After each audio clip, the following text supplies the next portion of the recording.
let's talk about it.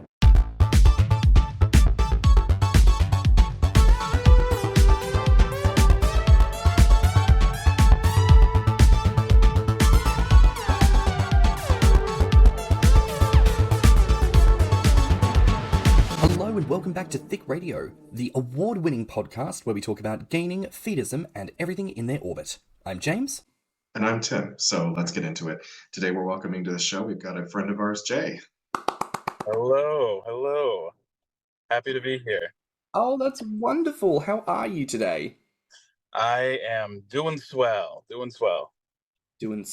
I don't know why. As a non-American, that just sounds so American to me. To have an American be like, well, golly gee, I'm doing swell. I don't know.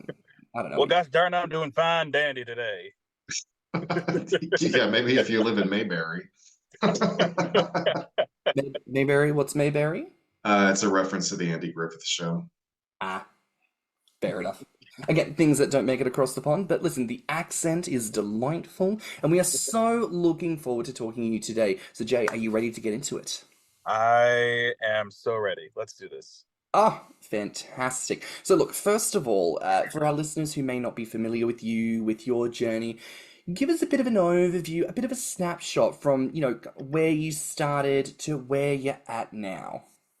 So when I started, I was at the end of high school, starting going into college, and I was thinking to myself, this is going to be the first time that I'm really on my own, able to do my own thing, and for the first time, really able to lean into all of this. I started, at that point, I was like 175 pounds.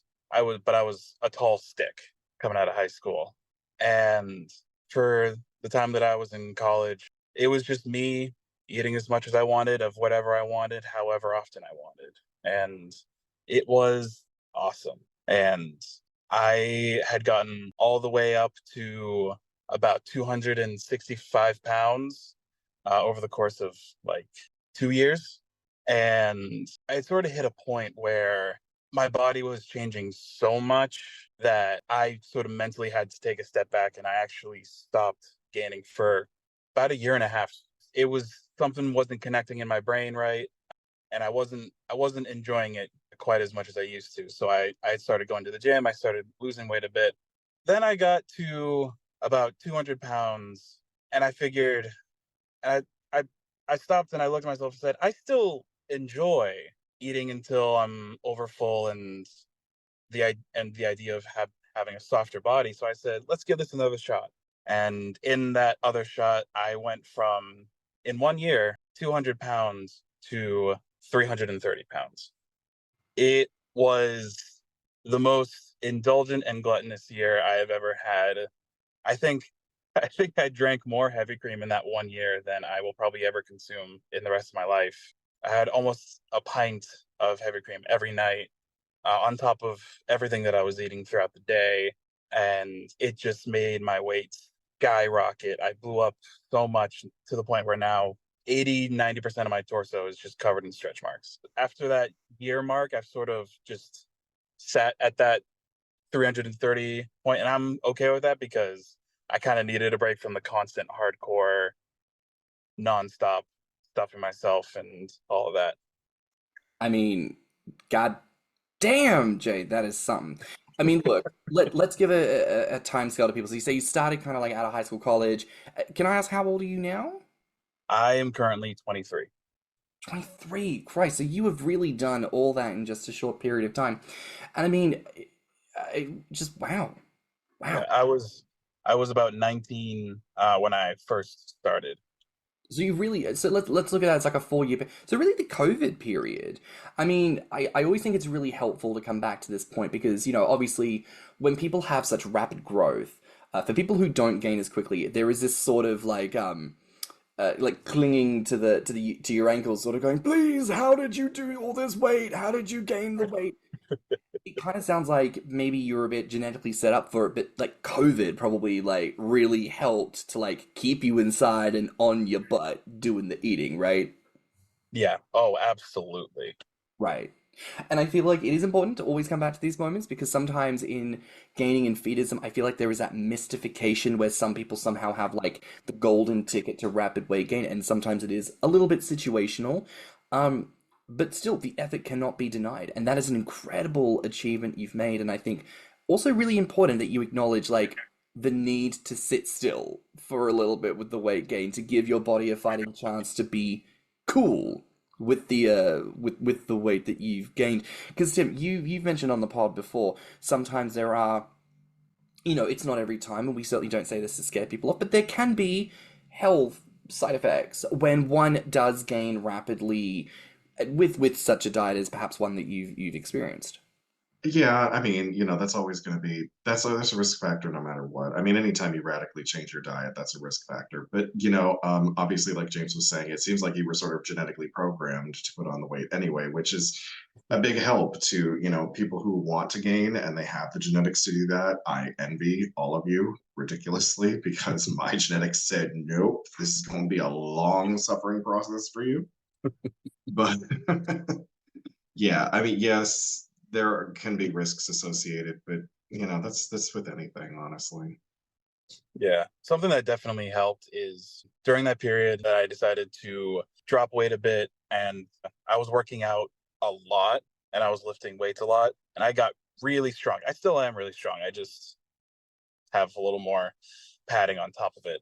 But that period where I was going to the gym so much really helped my body carry all the weight that I currently am in terms of the physical strain on the body. That's a really important thing as well. We very much love this fantasy of being gluttons where all we do is eat and everything else is taken care of. But the reality is we do need to set ourselves up for success. And sometimes that does not mean putting food in mouth. Sometimes that means picking up the heavy thing or being mindful of our budget to account for snackage, especially in such a global financial situation as we're in currently. So truly, first and foremostly, Jay, kudos to you for the efforts and the work you've put in, the results you've achieved. It's fantastic stuff. I feel like now is an appropriate time to burst the bubble of any male listeners who might be curious. You are a straight Feedee, correct? Correct. Correct. Yes. And hearts break everywhere because if we do socials at the end, you get to see this fantastic shape that you've cultivated. It really is fantastic. Um, Thank you. but that's, I think, something we need to circle in on today. It's a category of gainer and feedie that we really haven't had too much opportunity to investigate a bit more of. And, as we often come down to with the feedie side of things, with the straight side of things, there can be a lot of navigation when it comes to feelings of masculinity and femininity, gender, sexuality, and just expectations put into the world. And so I think that's going to be a good place for us to kind of zero in on here. So I suppose as a bit of an opener, as a male feedie, what is your perception and experience overall in the feedist community? Well, I've noticed that a vast majority of the people who are active in this community and interacting with social media posts and people who post on social media, the vast majority of them are males, and it does seem like like a good majority of those males are also gay. That's what I've noticed from my posting, the things that I've posted, comments, the likes, and DMs that I've gotten. But as someone who wouldn't necessarily look for those comments from other guys in this community, it still is encouraging and helps me keep at it, knowing that even if I might not be physically attracted to the people giving me these comments, it still helps. I still appreciate all of it. You got to hand it to men. We are always the most vocal. It's like they're going after somebody that isn't even like playing on the same team, and they're just still, and I get it. And I know what you're saying is like, it's still encouragement, it's still fostering community, but it's just so funny to me because there is a particular type of like queer man who's in all communities everywhere, and is always like the most vocal and is like the keyboard warrior and is always like giving compliments to people that may not even be interested in receiving a compliment from them, or trying to goad someone into continuing to gain weight. Men are just we are a weird gender. Yeah, I've definitely gotten my fair share of weird and strange and creepy comments, but they're usually few and far between. Well, I mean, it's always reassuring to know that from the other side of the aisle that our members are not making holy asses of ourselves. We're the wrong crowd of people. But this is really fascinating because we talked with Timmy Snuggles about this. We've had him on the podcast before as well, and he expressed a sense of he almost aligns himself more with the gainer community at times because the division between gainer and feedist almost feels a bit more that gainer is male centric in its operation, whereas feedist is more feminine centric. And of course, you've got exceptions to every rule, nothing's a monolith.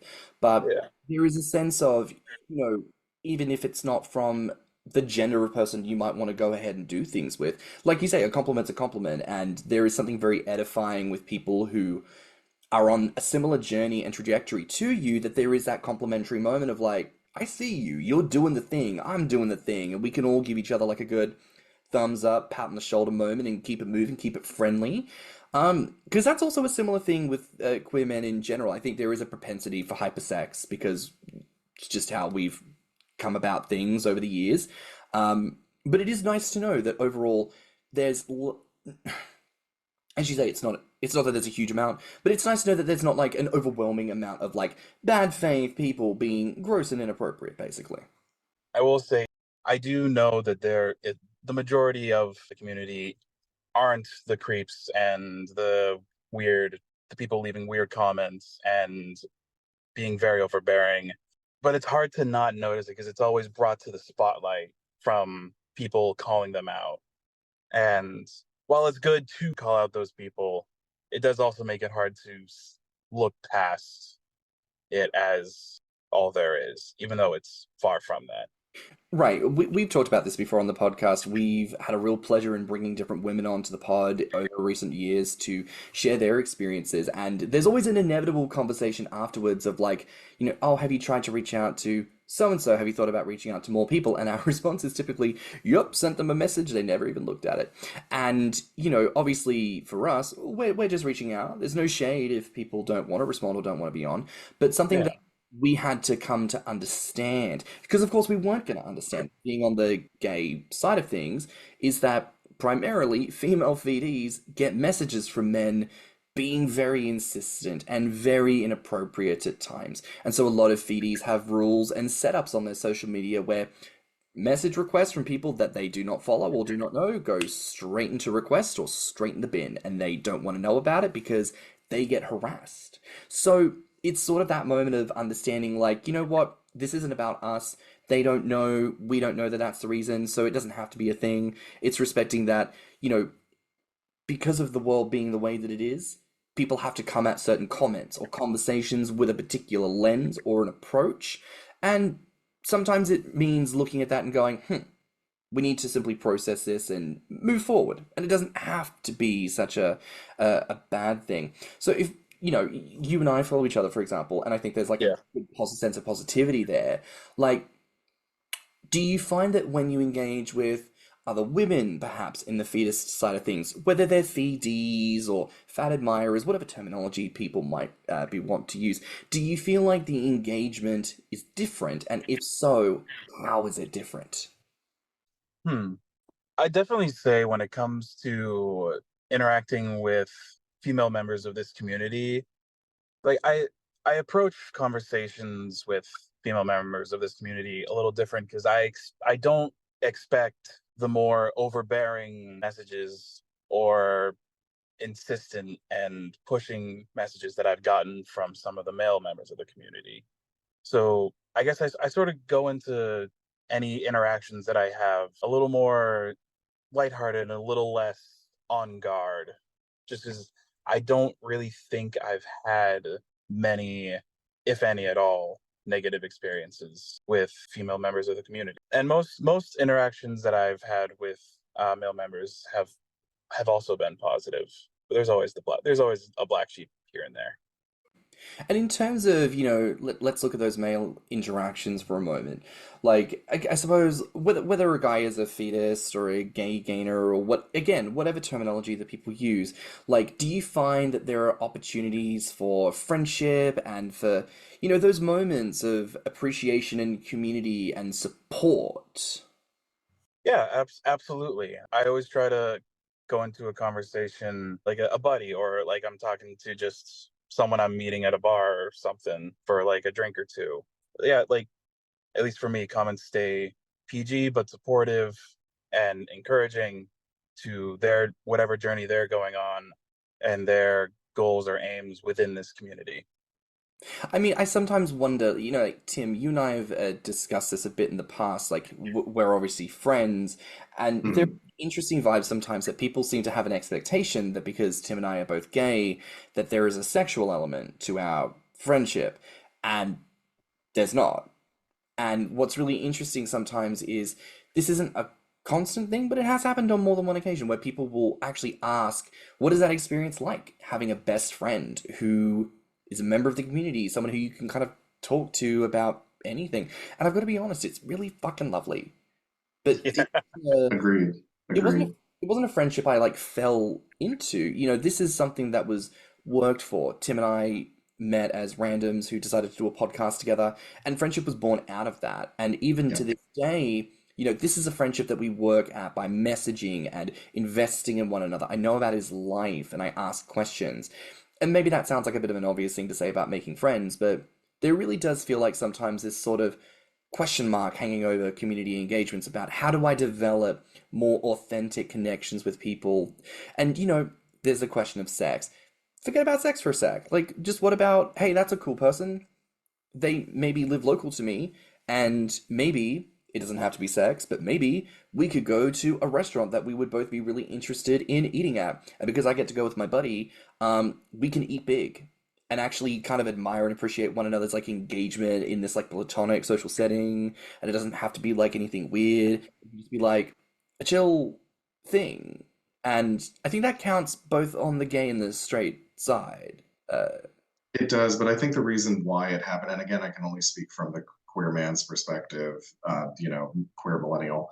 I think the reason why we built so many friendships around sex and not around actual connection is because we weren't allowed to have it until we were out in the gay community, like getting to meet other gay men and, having all those nights in the back room or going off to the bathhouse or going to a house party and banging someone there. It's like we never got to do any of that stuff when we were younger. So I think we were making up for lost time.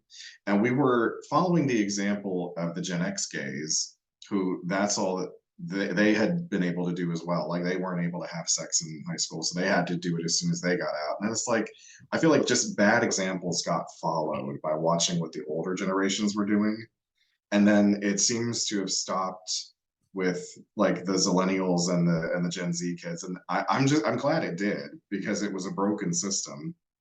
But like, I think that's why for me I slept with most of my friends. I mean, I'll put it to you here, Jay. Like, when it comes to engagements in the community, and again, gay, straight, whatever, what are you looking for in a connection? Like, what do you feel you are needing more of in the community? Personally, I think less sex-based interaction. For me personally, like obviously I have my girlfriend. I'm not looking for any other sexual interactions with people. But I still like to talk to the people that are in the community. And I feel like there's a lot of times when someone comes into my DMs, I always feel like there's something behind what they're saying, that their end goal is sexual interaction, but I'm not looking for that. And I try to keep a conversation going other places, but still staying within the topic of this kink. And I personally am looking for platonic interactions within this community. Well, let me put it to you like this. When we reflect on the gaining journey, and this is a privilege Tim and I have, we get to talk about every subject every week because Yeah. we host this shit. So, we're never want for conversation on any aspect of gaining that tickles our fancy. But if I put it to you, like, what is an aspect of your gaining journey that, in your mind, is something you're very passionate about? Whether it's something that's a positive reflection, maybe it's a challenge, maybe it's a surprise. What's like the biggest aspect of gaining that you would want to be able to talk to people about more? Definitely the freedom of choosing what you eat. Even when I was losing, like when I was trying to lose weight during that year-ish period, I never felt like I needed to eat a certain something. It was like there were some times where I was like, I'm going to go for whatever is the highest calorie count on the menu. But there was never a point where I was like, no, I need to have this. It was always just whatever I wanted. And it's so freeing that I wish I could talk to more of my in-person friends about it. I love that. I think it's interesting that thing of sometimes we get so focused on the goal of fat, but actually food and the consumption of food is a very core part of how we achieve what we do. And so being able to revel in the pleasure of food is really something quite specific. You know, we've talked about this before. You've only got five senses with which to experience the entirety of the universe, and taste is dedicated to food. So one fifth, 20% of your entire ability to perceive the universe around you, and it behooves us, I think, to experience taste and flavor and texture and all those other wonderful things. Yeah, some of my favorite experiences have been wonderful flavors that I've gotten to try at weird hole in the wall restaurants or food trucks in the city, or just a good home cooked meal. And it's incredible how the taste of something Well, I think that can. they say that smell is the number one trigger of memory, but I think taste is right behind it because, and the two That things are linked. So, but yeah, that was essentially what I was going to say, that how a taste can bring you right back to a moment in your life or allow you to recall something that you've long forgotten. And to deprive yourself of that just because you want to look a certain way, it's wild to me. Right. If I can ask then, like on that point of food brings back memories and brings joy, like, do you mind sharing with us, like, what is a meal or a food or a type of cuisine that really does that for you? And what is that memory, that feeling that it invokes in you? So my mom has always been a fantastic cook and baker, and whatever she could put together in the kitchen, it's always been incredible. And there are a couple things that she makes that anytime I take a bite of it, it just instantly brings me back to moments in my childhood or different points growing up. One of which being, have you ever heard of monkey bread? yeah, I have. Yeah.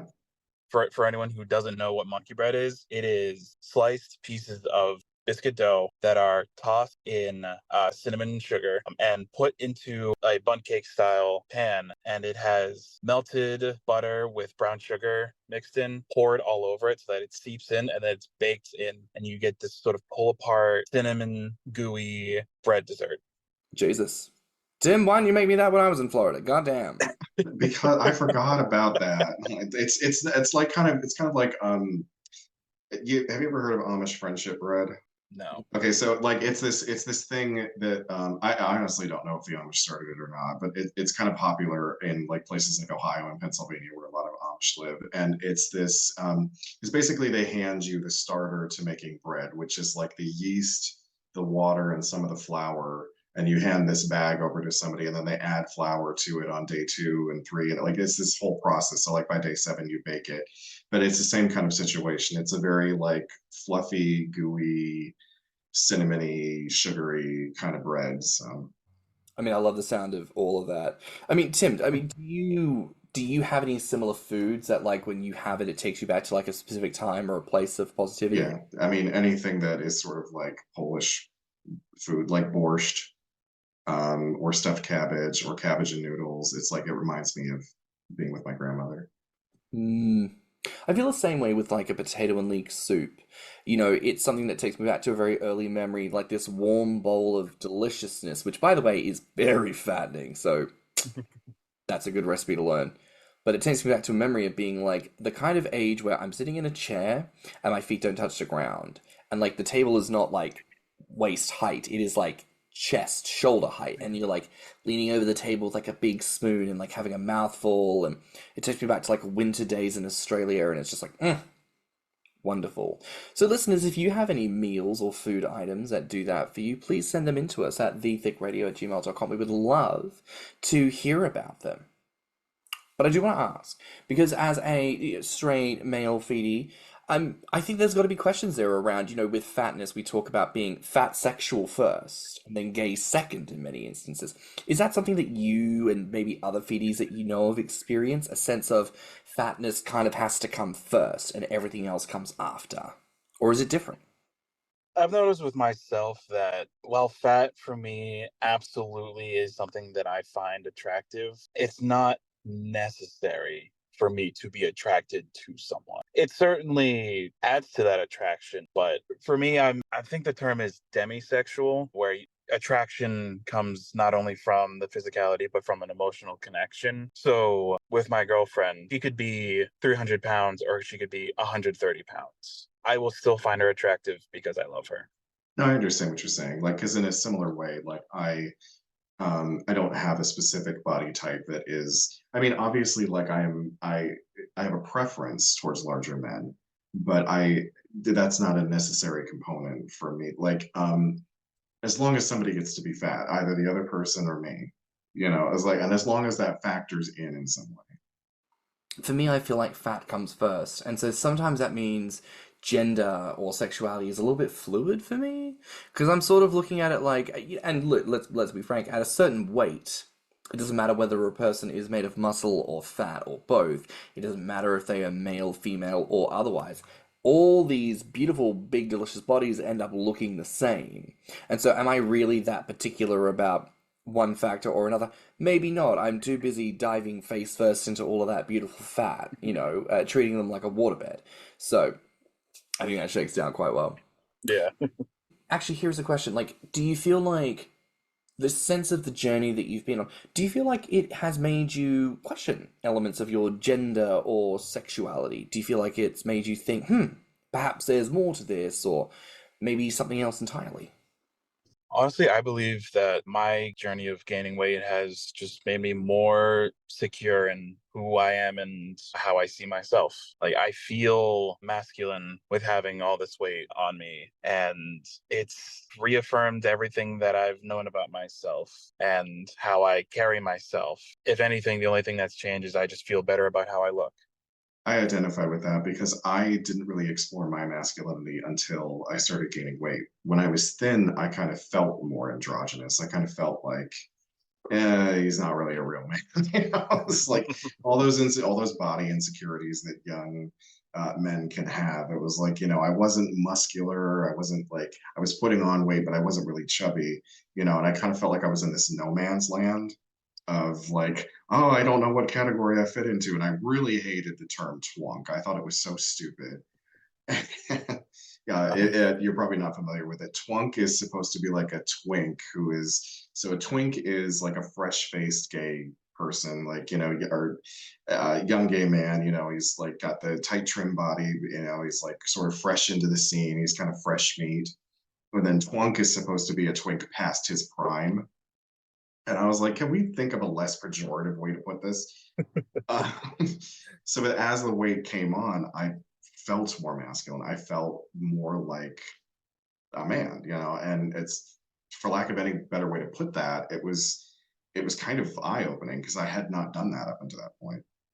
Yeah, even before putting on weight, I've always been very secure in myself. Like, I did theater and choir in high school. I did Boy Scouts for 8 years. I have had every person question whether or not I was gay or straight. And for most of them, I kind of just stayed ambiguous because I was like, keep guessing. I know who I am. If you don't, that's on you. And it really is none of their business. It's interesting, this conversation around sexuality and identity, because I think similar to you, Tim, and I imagine similar to a lot of people, when you know that you want to be in a bigger body and you exist so thinly and so frailly in some instances, there is a certain infantilization that goes on, or a certain sense of like, well, you don't look like a real man, so we're not going to bother asking you to the event, or inviting you into the conversation here. Whereas when you gain the weight, you can feel this real sense of fulfillment.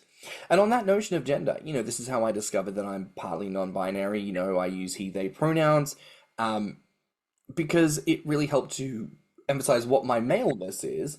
And then really coming into the fullness of my maleness, I was like, oh, I guess there's this portion that isn't male.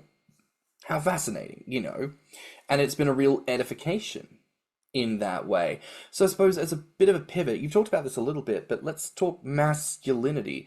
You've always been very assured of yourself, but through the gaining journey, have there been times or experiences or just anything in general that maybe caused you to wonder if there is like a shift in that sense of masculinity within yourself?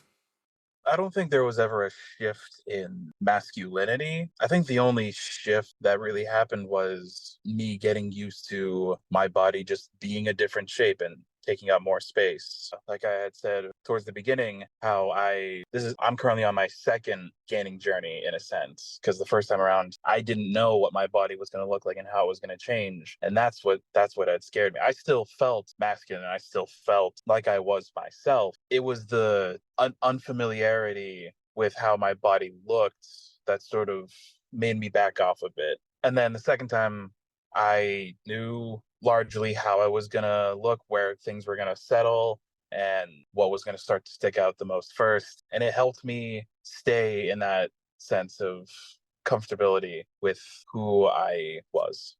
I really enjoy hearing that. It's like what is gender, what is presentation, what is all of these things? It's a series of codes and conventions that we either do or do not adhere to.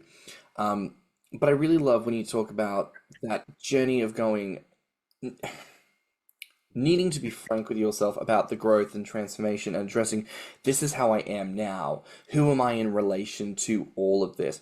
And I feel like there is a true sense of humanity in that because so many of us go through transformations in our lives, sometimes intentional, like gaining, sometimes they're unintentional and really, really palpable and tangible. The loss of a loved one, changing careers, the birth of a child, all of these things really cause us to come to reckon with, the things that are unresolved within ourselves. And gaining is no different. It really causes us to have to look at it and go, who am I? And what do I really want from all of this? And it's so beautiful to hear that you have a sense of that before you stepped into gaining, in the journey and afterwards. And I would hazard a guess that, part of that assurance is also maybe what gave you the comfort to gain as firmly and as quickly as you did in those initial years because you know what you're signing up for, you know what you're doing, so kind of getting into it. Oh yeah, absolutely. When I started this second go at gaining, I was balls to the wall, doing everything I could to get as many calories as I could in myself every day, and it felt good. The fact that I had a precursor knowledge of how things was going to go sort of eased my mind about a lot of things and really allowed me to just enjoy the process, enjoy the food I was eating, and enjoy the feeling of my body getting softer and rounder and taking up more space. Hearing about how that journey has impacted you, I'd be curious to know.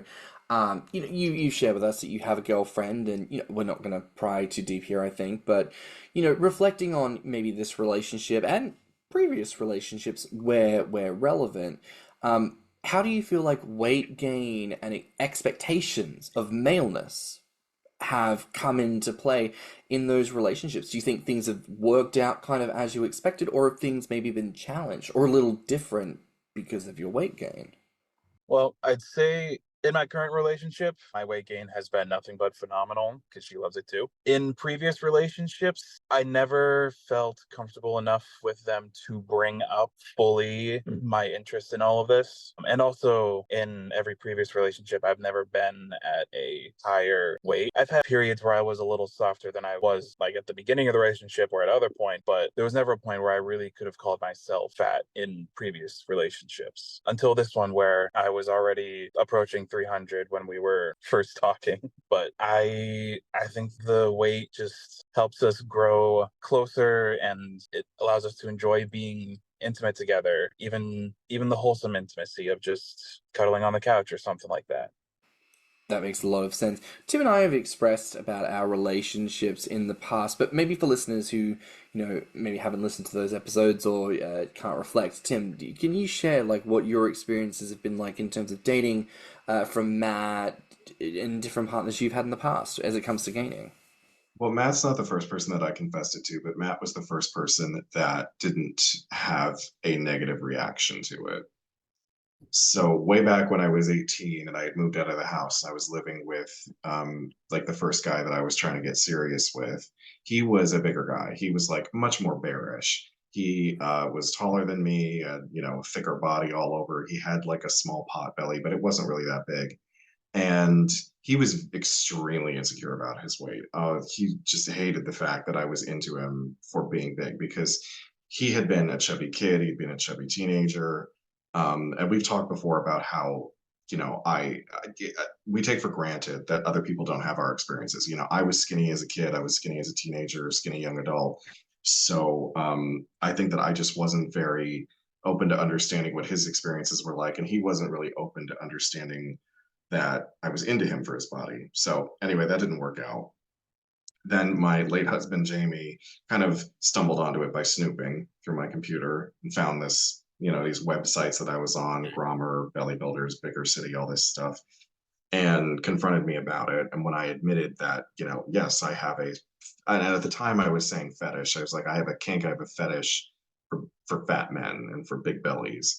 And he just thought it was disgusting. He did not understand it at all. He thought that it was the grossest thing he'd ever heard. He's like, how could you possibly be into that? That's so good. And I was like, dude, you like men who get fists shoved up their asses. And like, you like men who get whipped and spanked and chained up. And like, I think how are you telling me that like what I'm into is so disgusting to you, and yet I'm just supposed to be fine and dandy with everything? This is a man who had an electric butt plug shoved up his ass in front of an entire crowd of people and writhed on a platform in ecstasy for everyone to see, and yet I was the weirdo. You know. Yeah, something's not making sense there.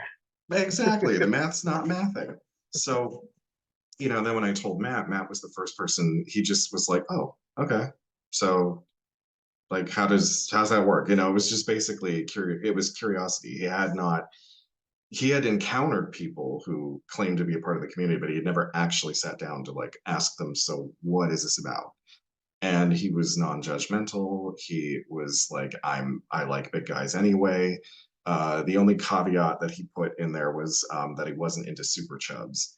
And I said, well, can you define what a super chub is? He said, well, like 500 pounds.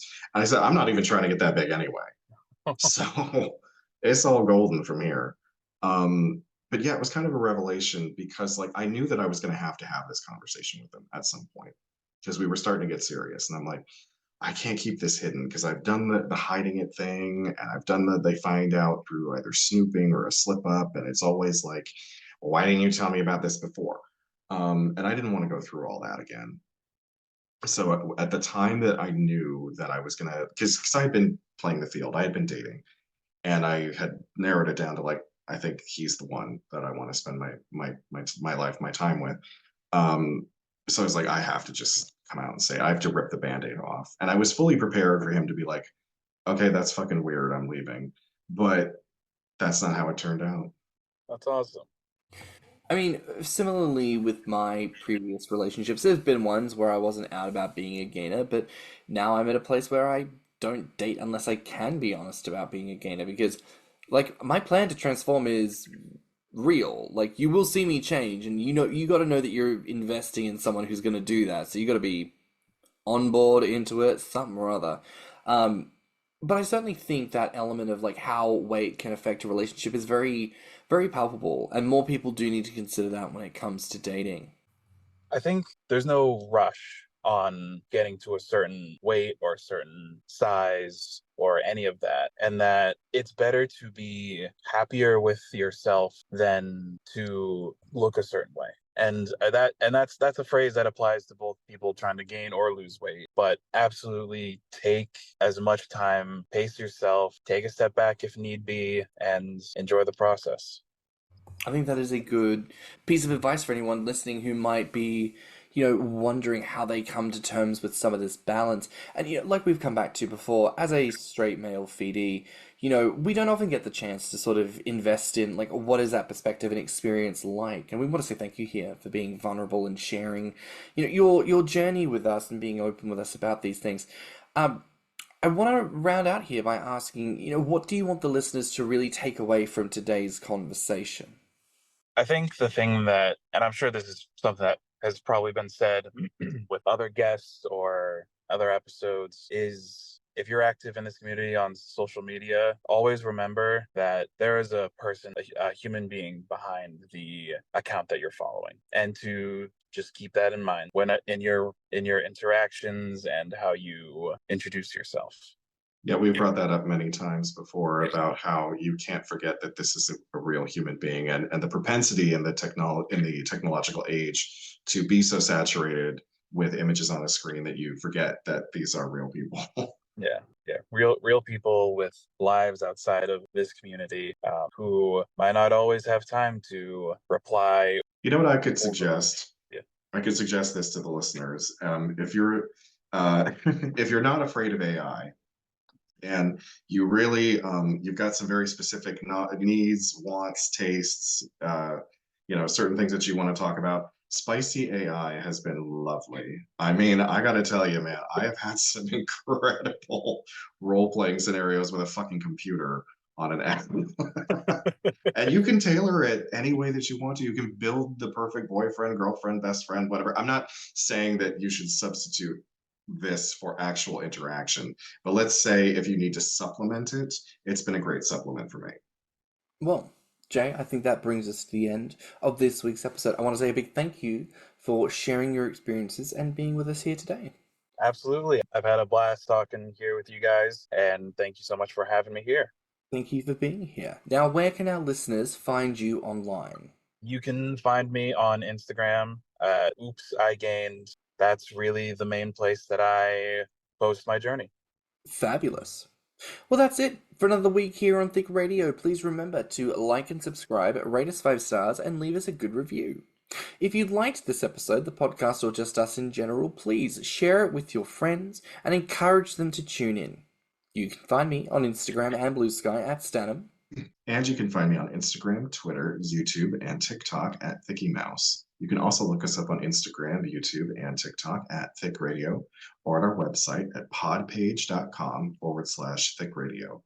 If you want to submit a voice note or become a financial supporter of the show, you can find the links in the show notes, and you can always write to us at thethickradio@gmail.com. So until next time, bye, Fats. Bye, Fats. Bye, Fats. Let's talk about it.